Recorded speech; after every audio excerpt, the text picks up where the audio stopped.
ह्रीङ्कारासनगर्भिता नलशिखां सौक्लीं कलां बिभ्रतीं सौवर्णां वरधारिणीं वरसुधा दौतां त्रिनेत्रोज्ज्वलां वन्दे पुस्तकपाशमङ्कुशधरां स्रग्भूषिताम् उज्ज्वलां त्वां गौरीं त्रिपुरां परात्परकलां श्रीचक्रसिंहासनीम्।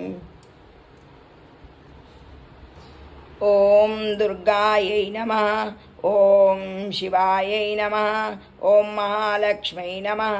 ॐ महागौर्यै नमः। ॐ चण्डिकायै नमः। ॐ सर्वज्ञानायै नमः।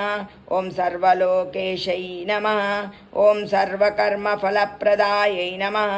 ॐ सर्वतीर्थमय्यै नमः। ॐ पुण्यायै नमः। ॐ देवयोनये नमः।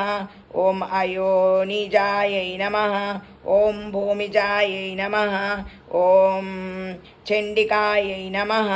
ॐ अनीश्वर्यै नमः। ॐ निर्गुणायै नमः। ॐ भूमिजायै नमः। ॐ निराकारायै नमो नमः। ॐ सर्वगर्वविमर्दिन्यै नमो नमः।